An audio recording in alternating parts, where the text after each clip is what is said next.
The fourth one is, yes, be more concerned about their bottom line than your bottom line.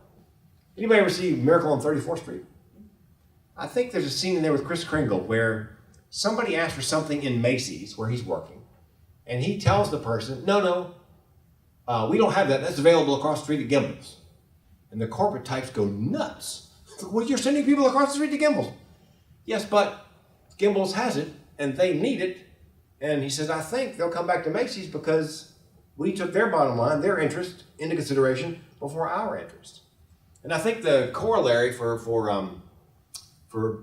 credit unions is this. Somebody comes in, they need some kind of financial instrument. You've got something close. You can take some chicken fat on a square peg and run that into a round hole and provide them with something close to what they need. But you think to yourself, got a friend who works at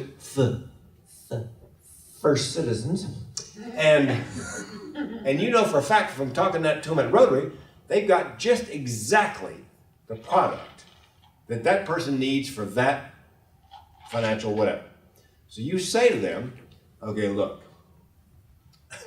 can't believe I'm saying this, but we have a product I could probably squeeze you into, and bear in mind, we want all the rest of your business, but I've got a friend at Rotary who works at First Citizens, and I know for a fact they've got a financial instrument ideal, fit like a glove for the problem, for the situation you have. So here's the phone number and their name. Tell them I sent you. Tell them they better not poach the rest of your business, but you send them to First Citizens. Now, I believe that because you have taken their bottom line into consideration before your bottom line, they will be terribly loyal to the credit union because you were looking out for them. Now, you run the risk and get over to First Citizens, and they'll end up having all their accounts there, but I just can't see that happen. If you're honest with them, the reason I came to Raleigh this past summer to work for Curtis Media. You guys know Curtis Media, QDR, PTF. They have 35 odd stations. They had a little comedy station, all comedy something, 1450, and they wanted to open up a comedy club attached to the radio station. So Phil Zachary, who by the way hired me in '93 at WRDU 106 to do a morning show, Kevin and King, worst morning show in the history of Raleigh radio. Oh God, it was awful. I think I may have. Let's see. That's Kevin Silva. That was when he found out I was going to be working with him. Actually, that's many years later at a WRDU 106 reunion. And I think that's Kitty Kinnan right there.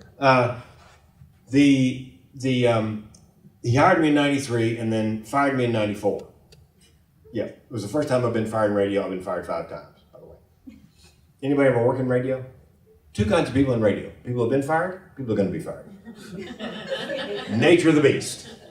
But anyway, Phil hired me, and so I got a call last April. I stayed in touch with Phil. I hadn't burned a bridge. We'd been friends. I'd helped him out. He'd helped me out over the last 20 years. He called me up and goes, Frank, got a job for you. Phil? I don't think we've been down this road before. He goes, no, another job.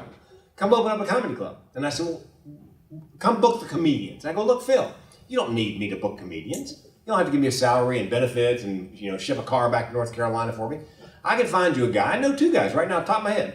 They would book those comedians for 20% of whatever the comedian's making. So you could save thousands of dollars. He goes, Frank, you know what? The reason we're having this conversation, the reason we want you to do this job is specifically because you say stuff just like that. You take our bottom line into consideration, and trust me, I needed the work last summer. You take our bottom line into consideration before your bottom line.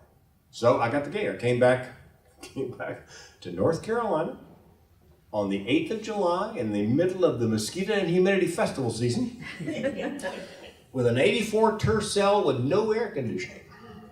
Sweated like George Bush at a spelling bee. But I came back to do the show. Now, bear in mind, he fired me in '93, '94. He hired me back in 2013. So again, collect people, connect people, and we stayed in touch. And I did him favors, he did me favors. And when the time came, when the word, when he's trying, who am I going to get to do this? Oh, I'll call Frank. He'll do anything.